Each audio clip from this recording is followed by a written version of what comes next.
नमस्कार दोस्तों, कैसे हैं आप सभी। आइए आज हम एक और कहानी सुनते हैं, कैसे अपने व्यवहार से शत्रु को भी हम मित्र बना सकते हैं। तो चलिए शुरुआत करते हैं इस कहानी की। एक राजा था, उसने एक सपना देखा। सपने में उससे एक परोपकारी साधु कह रहे थे कि बेटा, कल रात को तुम्हें एक विषैला सांप काटने आएगा।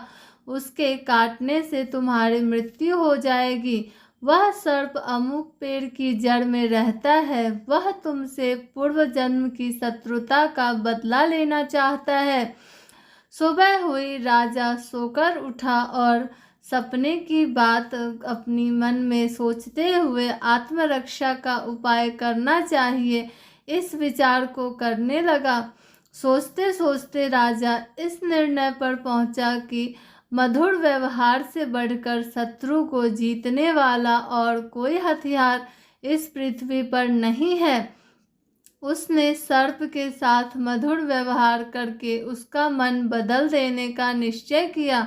शाम होते ही राजा ने उस पेड़ की जड़ से लेकर अपनी शैया तक फूलों का बिछौना बिछवा दिया, सुगंधित जलों का छिड़काव करवाया, मीठे दूध से भरे कटोरे जगह जगह रखवा दिए और सेवकों से कह दिया कि रात को जब सर्प निकले तो उससे कोई किसी प्रकार का कष्ट पहुंचाने की कोशिश न करे।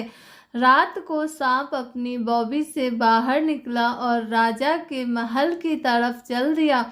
वह जैसे आगे बढ़ता गया, अपने लिए की गई स्वागत व्यवस्था को देखकर आनंदित होता गया। कोमल बिछौने पर लेटता हुआ, मनभावी सुगंध का रसास्वादन करता हुआ, जगह जगह पर मीठा दूध पीता हुआ आगे बढ़ता था।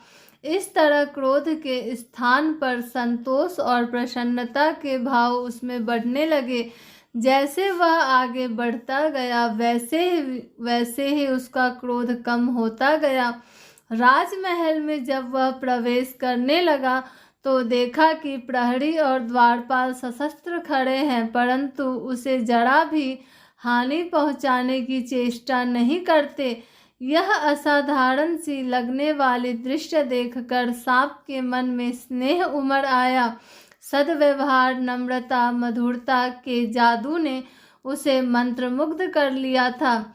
कहाँ वह राजा को काटने चला था, परंतु अब उसके लिए अपना कार्य असंभव हो गया।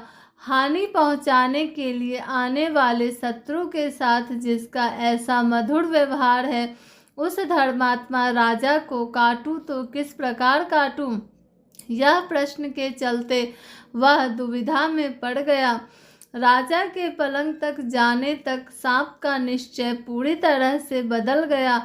उधर समय के कुछ देर बाद सांप राजा के शयन कक्ष में पहुंचा। सांप ने राजा से कहा, राजन, मैं तुम्हें काटकर अपने पूर्व जन्म का बदला चुकाने आया था, परंतु तुम्हारे सौजन्य और सद्व्यवहार ने मुझे परास्त कर दिया। अब मैं तुम्हारा शत्रु नहीं, मित्र हूँ। मित्रता के उपहार स्वरूप अपनी बहुमूल्य मणि मैं तुम्हें दे रहा हूँ, लो इसे अपने पास रखो। इतना कहकर और मणि राजा के सामने रखकर सांप चला गया। अतः व्यक्ति व्यवहार कुशल हो तो वह सब कुछ पा सकता है जो पाने की वो हार्दिक इच्छा रखता है। Thanks for watching. Like, share and subscribe.